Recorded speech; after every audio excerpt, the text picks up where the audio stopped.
আসসালামু আলাইকুম ও রহমাতুল্লাহ। দরদি নবী, মায়ার নবী হিসাবে মুহাম্মাদুর রাসূলুল্লাহ সাল্লাল্লাহু আলাইহি ওয়াসাল্লাম তুলনাহীন।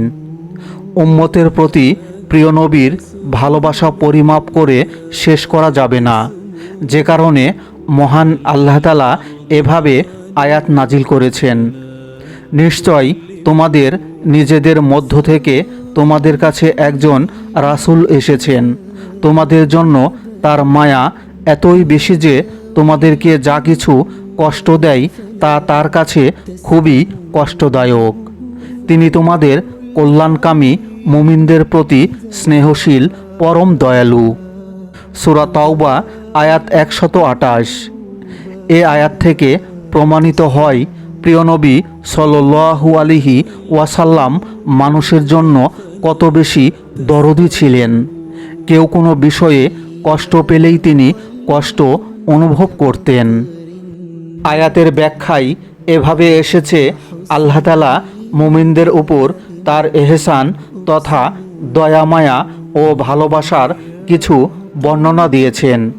তিনি বলেন, আমি তোমাদের মধ্যে তোমাদেরই স্বগোত্রীয় এবং তোমাদেরই সমভাষার লোককে রাসূলুল্লাহ সাল্লাল্লাহু আলাইহি ওয়াসাল্লামকে প্রেরণ করেছি।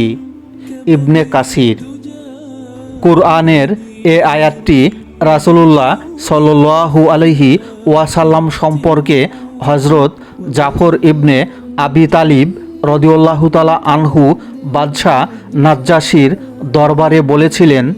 তিনি বলেছিলেন, আল্লাহ তাআলা আমাদের মধ্যে আমাদেরই একজনকে রাসূল রূপে পাঠিয়েছেন, যাকে আমরা চিনি, তার বংশ ও গুণাগুণ সম্পর্কেও আমরা অবহিত, তার ভেতর ও বাহির সম্পর্কে সত্যবাদিতা, আমানতদারি সম্পর্কেও আমরা জানি। মুসনাদে আহমদ। তিনি আরও বলেছেন, রাসূলুল্লাহ সাল্লাল্লাহু আলাইহি ওয়াসাল্লাম সব সৃষ্টির উপর শ্রেষ্ঠ ও মর্যাদাবান, বিশেষত মুমিনদের উপর বড় দয়াবান ও স্নেহশীল। উম্মতের প্রতি নবীজি সাল্লাল্লাহু আলাইহি ওয়াসাল্লাম এর ভালোবাসা ছিল অগাধ। সবসময় তার আওয়াজই ছিল উম্মতি উম্মতি।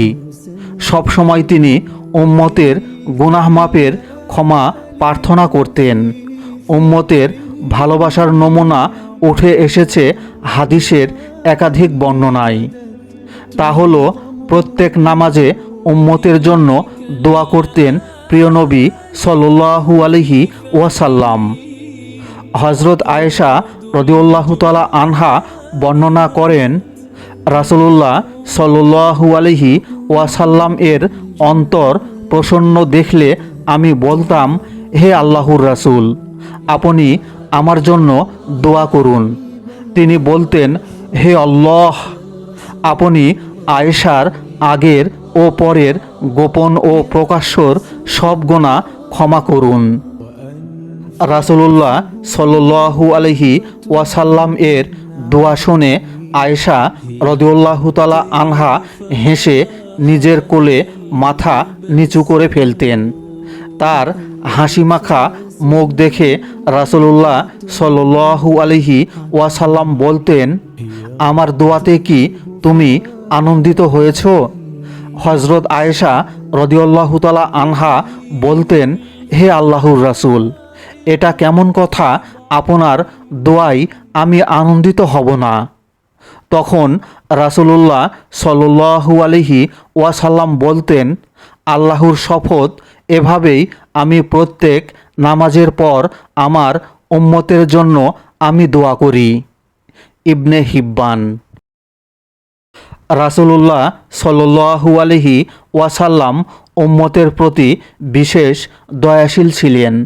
এমনকি তার জীবনদশায় যেসব উম্মতের জন্ম হয়নি, অর্থাৎ অনাগত উম্মত, তাদের প্রতিও ছিল প্রিয় নবীর অগাধ ভালোবাসা।